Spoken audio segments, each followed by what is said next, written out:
Hi everyone, আজকে আমি restaurant স্টাইলে হাক্কা চিকেন শেয়ার করব। Welcome to my channel easy রান্নাবান্না।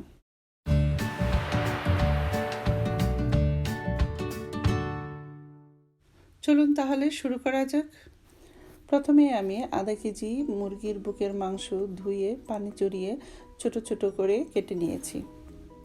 এর মধ্যে দিয়ে দিচ্ছি 2 টেবিল চামচ আদা ও রসুন বাটা, 2 টেবিল চামচ সয়া সস, 1 টেবিল চামচ গোলমরিচের গুঁড়া আর 1 চা চামচ লাল মরিচের গুঁড়া।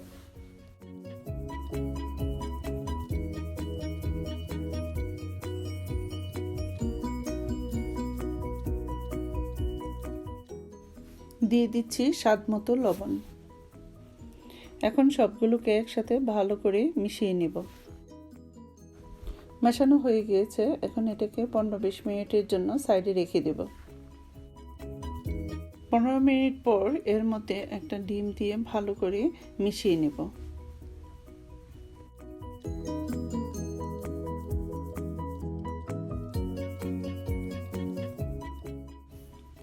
তার মধ্যে দিয়ে দিচ্ছি 6 টেবিল চামচ কর্নফ্লাওয়ার।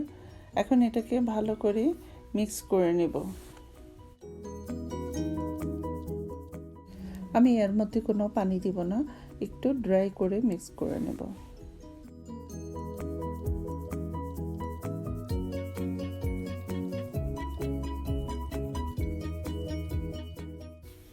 একটা ফ্রাই প্যানে তেল গরম করে ডুবো তেলে এগুলোকে ভেজে নেব।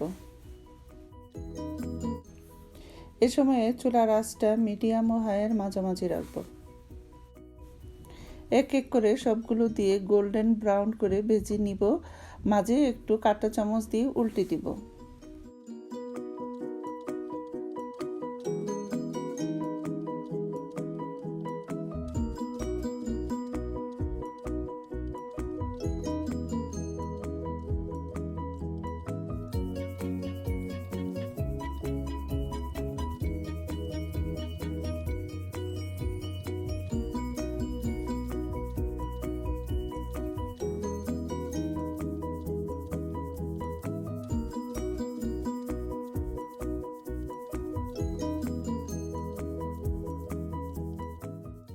এখানে চিকেনটাকে ওভারকুক করা যাবে না, তা নাহলে শক্ত হয়ে যাবে।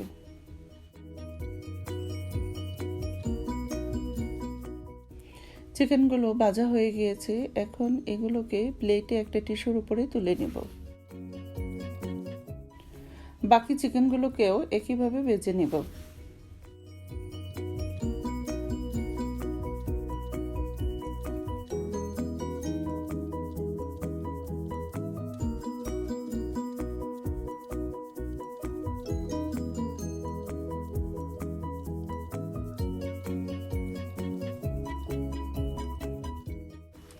আমার সবগুলো চিকেন ভাজা হয়ে গিয়েছে। ইচ্ছে হলে এমনিতেও খাওয়া যায় চিকেন ফ্রাই হিসাবে। এখন একটা ফ্রাই প্যানে তেল গরম করে 2-3 চা চামচ রসুন কুচি করে দিয়ে দেব।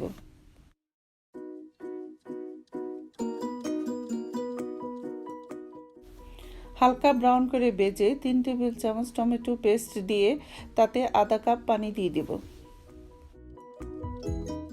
পানিটা বলক আসলে 6 টেবিল চামচ সুইট চিলি সস দিয়ে ভালো করে মিশিয়ে নেব। আমি চিকেনটাকে ড্রাই রাখবো, তাই এই পরিমাপে দিয়েছি। আপনারা যদি গ্রেভি রাখতে চান তাহলে পানি এবং টমেটো পেস্টটা একটু বাড়িয়ে দিতে হবে। দিয়ে দিচ্ছি স্বাদ মতো লবণ।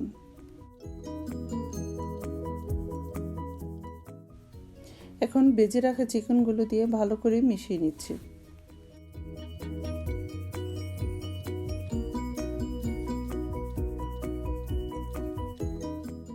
দিয়ে দিচ্ছি হাফ কাপ পেঁয়াজ কলি ছোট করে কেটে। এখন এটাকে ভালো করে মিশিয়ে নেব। এখন একটা সার্ভিং ডিশে তুলে উপরে পেঁয়াজ কলি ছড়িয়ে দেব। বাস হয়ে গেল কত সহজে আমার রেস্টুরেন্ট স্টাইলে সুইট হাক্কা চিকেন।